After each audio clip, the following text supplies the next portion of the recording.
Next question है जिग्नेश शाह का, वडोदरा गुजरात से। जिग्नेश जी नमस्कार, बताइए सर। नमस्कार सर, गुड मॉर्निंग। जी गुड मॉर्निंग, बताओ।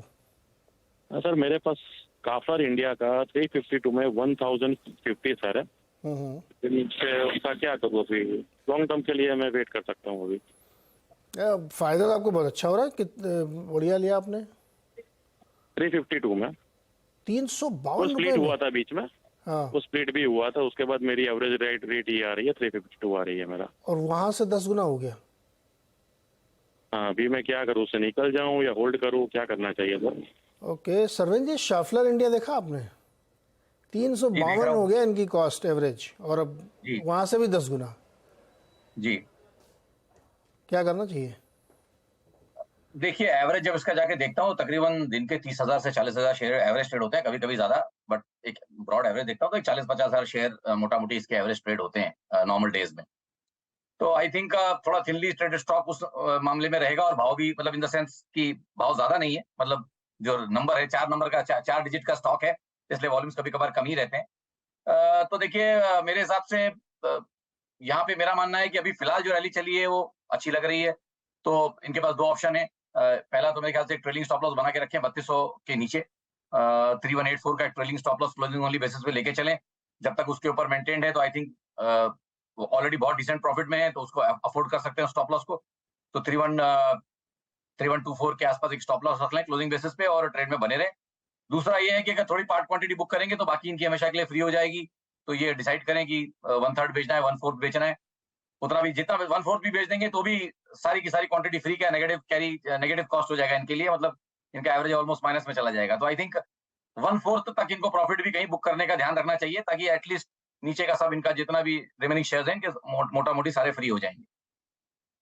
तो इसमें क्या करना चाहिए आपको कि अगर आपको पैसे की बहुत ज़रूरत नहीं है तो रख लीजिए, और थोड़ा सा उसमें बेच लीजिए। मतलब 1000 शेयर हैं तो 250 बेच दीजिए, तो आपकी कॉस्ट 0 से नीचे चली जाएगी। फिर आप इस राइड को एंजॉय करिए। कंपनी तो वैसे ही बहुत बढ़िया है, इसमें कोई शक नहीं है, और आपने बहुत अच्छे ट्रेड्स लिए और ज़बरदस्त पैसा बनाया आपने। चलिए अगला सवाल लेते हैं। दिनेश शर्मा जी जयपुर से हमारे साथ जुड़ रहे हैं। दिनेश जी नमस्कार, बताइए सवाल सर। नमस्ते सर। जी सर मेरे पास आईयूएल केमिकल्स के 100 शेयर्स हैं सर, एट द रेट 485। 485 अभी हाल आज आजकल में लिया है? कब लिया है? हाँ हाँ सर, 2-4 दिन पहले, 1-2 दिन पहले ही लिया है। कहे लिया 2-4 दिन पहले? है जी सर। मतलब क्यों लिया, क्या कारण था? कारण तो ये था सर कि पहले ये बहुत ऊपर भी जा चुका था, मुझे लगा केमिकल शेयर थोड़े ठीक चल रहे हैं। ओके सरविंद जी, केमिकल शेयर थोड़े ठीक चल रहे हैं, 485 पे लिया है IOL केमिकल। जी क्या करें ये दिनेश जी? देखिए, काफी लंबा करेक्शन लॉन्ग ड्रॉन। ये अब ये देखिए, ये वो स्टॉक है जो 2020 में टॉप आउट हुआ और बाद में इसने परफॉर्म नहीं किया। तो कोविड के बाद से बाकी सब चीजें चली, लेकिन ये गिरते रहा, धीमे धीमे पिसते रहा, और आई थिंक अब इसका ऑलमोस्ट 4-5 साल का एक करेक्शन कहीं पूरा हो रहा है, और 3 साल का करेक्शन एक पूरा हो रहा है। और ये पॉसिबली अब इस साल में ऐसा लग तो रहा है, अभी तो 9 महीने हो गए, फिलहाल ये ग्रीन कैंडल दे रहा है ईयरली की। तो आई थिंक एक पॉजिटिव क्लोज आएगा 2.5-3 साल के बाद, जो एक अच्छी, मेरे हिसाब से एक अच्छी रीडिंग है। बट करंट सेटअप में इनको मैं जो राय दूंगा ये यही है कि भाई देखिए, 350 के आसपास जो इसने डबल बॉटम बनाया मोटा मोटी, वो एरिया इसके लिए भी बहुत बढ़िया हो गए। वहां से जो लॉन्च पैड है, ये मूव अच्छा है। तो 350 से जो 480 का मूव है, काफी बढ़िया मूव लग रहा है। वॉल्यूम्स भी लास्ट 4-5 दिनों में आए हैं। तो क्योंकि अभी ताजा ताजा ट्रेड लिया है और कमिट किए हैं, तो आई थिंक मेरे हिसाब से थोड़ा तो टाइम फ्रेम इसको, थोड़ा तो उसको टाइम दें, 1 से 3 महीना मिनिमम दें, और देखें कि यहाँ से कैसा बिहेव करता है। क्योंकि इतनी अंडर परफॉर्मेंस के बाद चला है, तो मे बी 6-8 महीने एक बढ़िया यहाँ पे चाल रह सकती है। और तो आई थिंक ट्रेड में बने रहे, कॉस्ट के आसपास या उससे थोड़ा नीचे कहीं एक स्टॉप लॉस रखें, बट फिलहाल ट्रेड में 1 से 3 महीने के लिए बने रहे। 1 से 3 महीने के लिए ट्रेड में बने रहिए। पैरासीटामोल बहुत बढ़िया, मतलब काफ़ी बड़े प्लेयर है उसके ये। चलिए अगला सवाल लेते हैं अतुल गर्ग जी का। अतुल जी नमस्कार, दिल्ली से जुड़ रहे हैं हमारे साथ। बताइए अतुल जी। नीरज जी नमस्कार। जी नमस्कार सर मेरे पास वोडाफोन के एवरेजिंग 14,000 शेयर है 9 रुपए के रेट पर। अच्छा, कितने रुपए से लेना शुरू किया था? सर ये 12 रुपए से स्टार्ट किया था मैंने। चलो नीचे खींच के लाए आप 9 रुपए तक, अभी चल रहा है 10.70। सरवेश जी फायदे में तो आ गया ट्रेड अतुल जी का। अतुल जी और रुकने का मूड है कि अब मन कर रहा निकल जाए? हाँ सर रुक सकते हैं, जैसा कि आप बताएं। सरवन जी रुकना चाहिए क्या वोडा आइडिया में? देखिए पेनी स्टॉक्स में पहले कभी एक समय पे ईयरली क्लोज पे अच्छा लगा था, बट जैसे जैसे इसमें डेवलपमेंट्स आते गए आई थिंक कहीं वो स्ट्रक्चर्स इसके खराब हो गए और उतने बढ़िया जिस तरह के मूव्स लग रहे थे एक आध साल पहले वो कहीं मूव्स उतने आए नहीं। तो 5 रुपए से मोटा मोटी आई थिंक 5 और ऊपर में 16-17 आई थिंक इसी रेंज में फंसा हुआ है। मानना मेरा यही रहेगा कि इसी रेंज में फंसा रहेगा। 2.5-3 साल हो गए इस रेंज में फंसे हुए और जब तक ये रेंज रिजॉल्व नहीं होती तब तक आई थिंक फंसा रहेगा। तो इनके कॉस्ट से थोड़ा ऊपर 15-16-17 तक जाए और वहां लगे कि इनको बुक करना है तो आई थिंक बुक करना चाहिए, क्योंकि जब तक वो रेंज नहीं निकलेगी तब तक कोई बहुत बड़े पैसे यहाँ बनते हुए मुझे नहीं दिख रहे। तो बेच लेना फिर तो। जी उछालों में बेचने की राय है। फिलहाल चल रहा है, मोमेंटम में है, बाजार भी चल रहा है, तो आई थिंक थोड़ा देख लें, 15-20 दिन और देख लें, कॉस्ट या उसके ऊपर थोड़ा प्रॉफिट बनाने को मिले तो आई थिंक निकलना चाहिए, sell on rise. Okay Atul ji, इसको उछालों पे प्रॉफिट बुक करिएगा, है ना? जी 15 रुपए जा सकता है सर अभी? सरवन जी 15 रुपये जाएगा क्या? अब देखिए सर, मोमेंटम तो पकड़ा है और लास्ट 2-3-2.5 सालों में गया है, ऐसा नहीं है, 16-17 तक गया है। तो आई थिंक मैं मान के चलूंगा कि उतनी बड़ी रेंज है तो डेफिनेटली एक बार जाने की कोशिश कर सकता है। तो एक मैंने इसीलिए बोला है 15-20 दिन और दे दें इसको, वर्किंग डेज, और चाहे तो दोबारा एक बार राय ले लें, क्योंकि बहुत क्वालिटी स्टॉक नहीं है जिसमें बहुत बढ़िया कोई पैटर्न बने हो, ऐसा तो नहीं दिख रहा। इसके लिए मैं उनको उतनी स्ट्रॉन्ग राय नहीं दे पा रहा हूँ, बट मेरे हिसाब से 15-20 दिन बाद दोबारा राय ले लें, तब तक बने रहे ट्रेड। हाँ, ऐसे में ऐसे वाले जो स्टॉक है ना जहाँ पे कुछ पता नहीं कब क्या हो जाए, तो उसमें फिर आप अपने मन में अपने अंदर एक लक्ष्य बना लीजिए कि मेरे को इसको 12 रुपये बेच देना है या 11 रुपये, मतलब जो भी आपको लगता हो रीजनेबली। 15 का लक्ष्य रखना और मान लीजिए 14 रुपये 75 पैसे से लौट आया और या 10 रुपये फिर आ गया, तो आप तो इसी इंतजार बैठ रहे हो कि 15 रुपये नहीं आया। तो मन में एक लक्ष्य बना लीजिए, क्योंकि आप प्रॉफिट में ट्रेड में है तो दोबारा से आप अपना समय उसमें ना व्यतीत करें। एक छोटा सा ब्रेक लेते हैं हम यहाँ पे, वापस आएंगे फिर सवाल जवाब का सिलसिला शुरू करेंगे।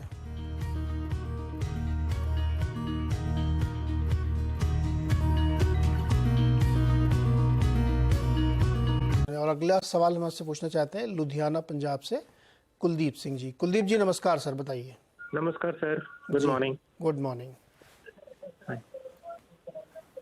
बताइए सर, सवाल पूछिए। हाँ सर, मेरे पास पहले भी मेरी 5 महीने पहले बात हुई थी आपसे। तो मेरे पास जेबी केमिकल के 3790 शेयर हैं, 3790 शेयर।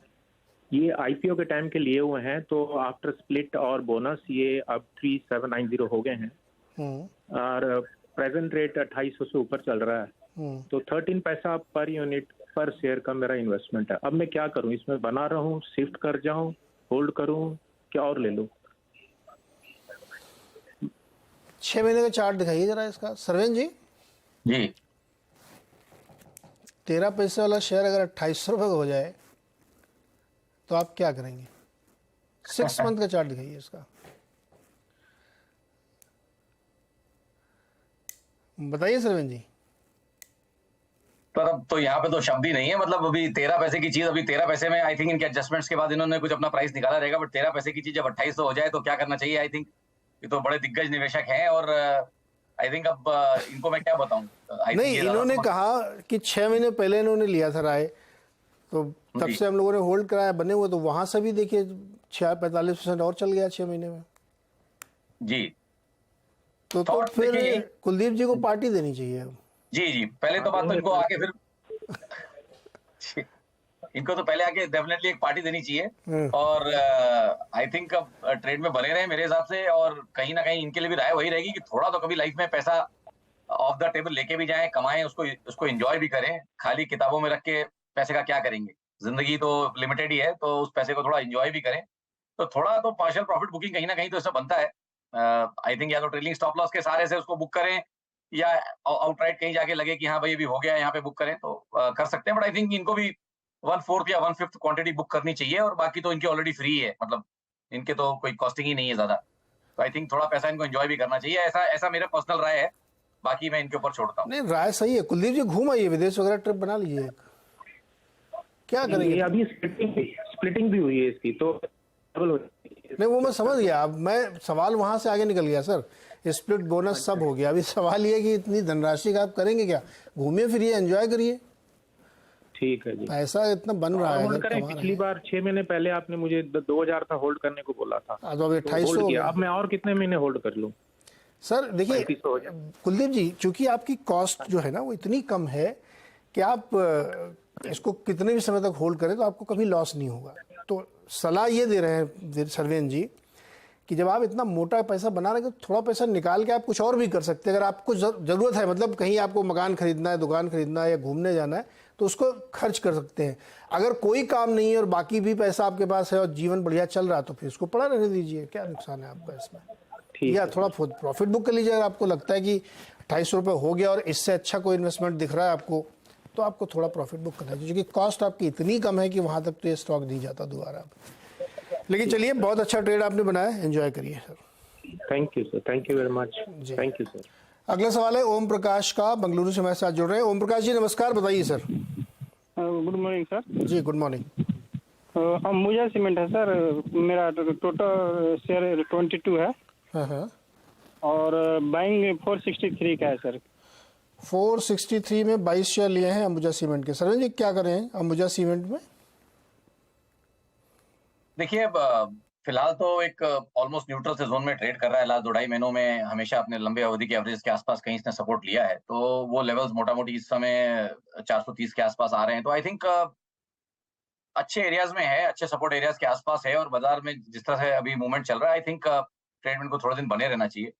और अगर इसमें डेफिनेटली एक स्टॉप लॉस लगाना चाहें तो वो मैं इनको सजेस्ट करूंगा जरूर। आई थिंक इनको कहीं 420 के नीचे इसमें एक स्टॉप लॉस भी क्लोजिंग ओनली बेसिस पे लगाना चाहिए।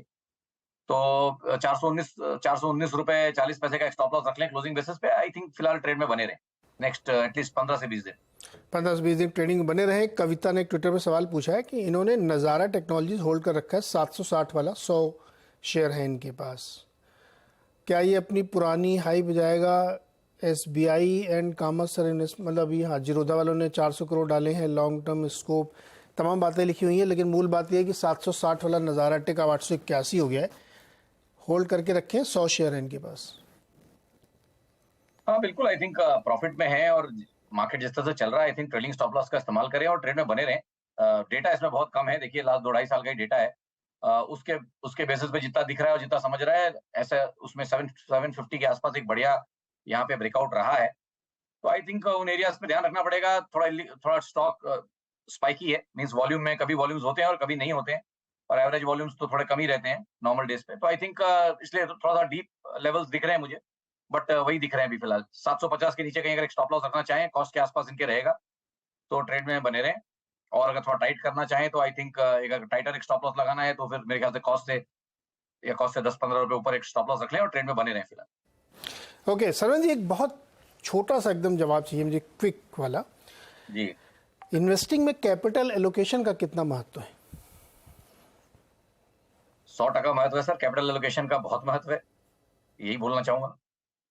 है ना, मतलब कोई अच्छी ट्रेड मिल जाए तो उसमें फिर ज्यादा पैसे डालने चाहिए, जी बिल्कुल, तभी But आपकी मोटी कमाई होगी। जी।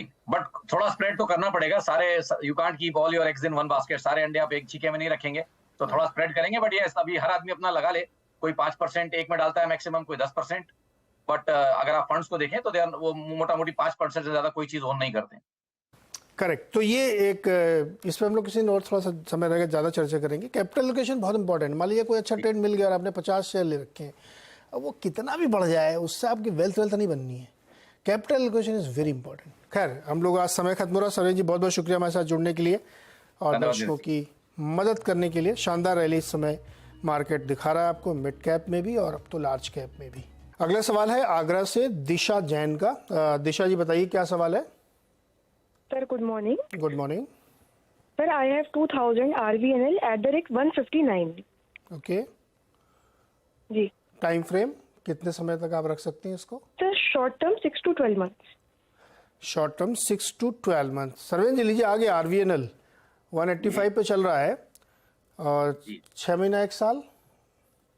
हाँ, तो इनका शॉर्ट टर्म 6 महीना 1 साल है, तो मतलब इनका लॉन्ग टर्म डेफिनेटली 5 साल प्लस टाइप का होराइजन होगा। तो आई थिंक यहाँ पे आप देखिए, मेरे हिसाब से फिर इनको थोड़ा सा एक वाइड स्टॉप लॉस रखना चाहिए। प्रॉफिट में इनको ट्रेल करके चलना चाहिए, और मेरे हिसाब से इस समय जो मुझे स्टॉप लॉस दिख रहे हैं, जो पिछला स्विंग ब्रेकआउट हुआ 163 के आसपास, तो आई थिंक उसके नीचे इनको कहीं स्टॉप लॉस रखना चाहिए। 160 to 80 का ट्रेलिंग ओनली स्टॉप लॉस इनको रखना चाहिए और ट्रेंड में बने रहे। जिस तरह का मोमेंटम पकड़ा है, आई थिंक डेफिनेटली 6 से 12 महीने में तो इनको और कमाई करके दे सकता है। अराउंड यहाँ से इनको और एक 20 से 25% और पॉसिबल साल भर में यहाँ ये स्टॉक चल सकता है। साल भर में 20 से 25% दिशा जी आपको और मिल सकते हैं, बट स्टॉप लॉस आपको लगाना पड़ेगा कि अगर रिवर्स ट्रेड होता है तो फिर आपको तो लगभग इनकी बाइंग प्राइस के आसपास ही बता रहे सरवीन जी आप? जी, वहीं से जो ब्रेकआउट हुआ सर 163 के आसपास, आई थिंक वो लेवल अब एकदम की हो जाता है। अब आइडली एक अच्छा स्टॉक अगर अच्छा ब्रेकआउट हुआ है टेक्निकली, आप ये मान के चलेंगे तो आप पिछले स्विंग हाइस की तरफ जल्दी ज्यादा जाते नहीं है और आप उन एरियाज को चैलेंज नहीं करते हैं। तो अगर एक अच्छा ब्रेकआउट है तो उधर नहीं जाएगा, ऐसा मेरा मानना है। इसलिए मैंने बोला उसके नीचे एक स्टॉप लॉस रख ले। तो मान के यही चल रहे हैं कि अच्छा ब्रेकआउट है और पैसे बन जाएंगे, बट अगर नहीं हुआ किंतु परंतु तो फिर एक एग्जिट स्ट्रेटजी भी होनी चाहिए, इसके लिए वो स्टॉप लॉस लगाना चाहिए।